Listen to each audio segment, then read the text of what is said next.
This lesson will describe the telex report's attributes. There are general attributes common to most of the telex reports, and these are as follows.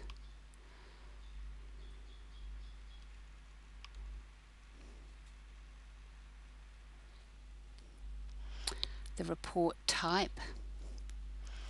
This is the type of report, for example, a weekly position report. The license number, taken from the license table. The permit dates, start and end dates of the license. This is automatically generated, but can be manually altered. The vessel name, the name of the vessel associated with the license number, again automatically generated and unable to be altered. The registration number of the vessel is automatically generated and unable to be altered. The call sign of the vessel is automatically generated and unable to be altered. The report date is the GMT date of the report. The report time is the GMT time when the position is recorded. Latitude and longitude are taken on report date at report time. Catch. Catch is in metric tons recorded individually for albacore, big-eye tuna, skipjack and yellowfin tuna, and combined for other fish.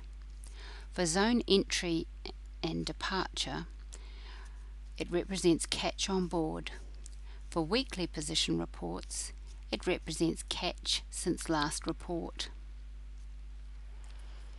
The total is the estimated total weight of all species caught.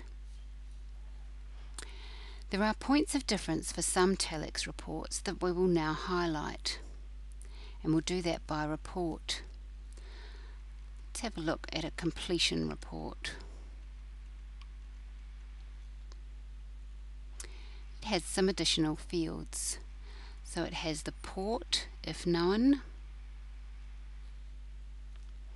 It has the completion number, which is automatically generated, and a zone entry or zone non-entry, and that indicates whether the vessel's entering the zone or not.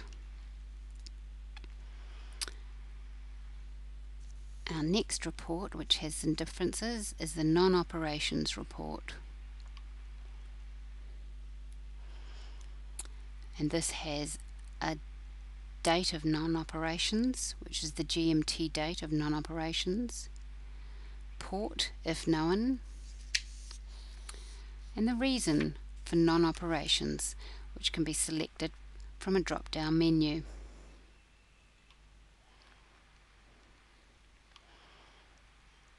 The port of departure and port of entry reports both have a single additional field, and that is the port, either the port being departed from or the port entered, depending on the report.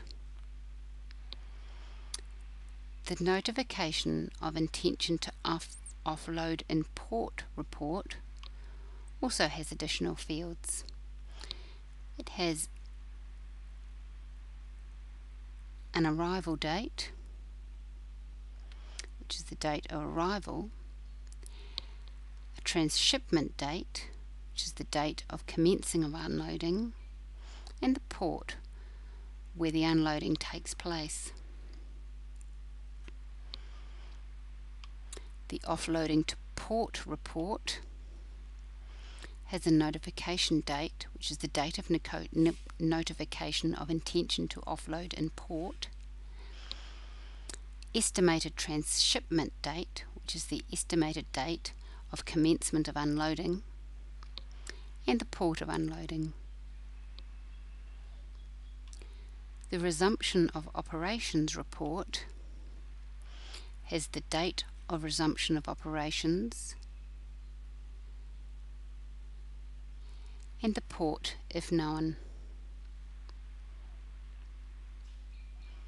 And finally, The weekly position report has the additional field of port if known. That concludes this lesson.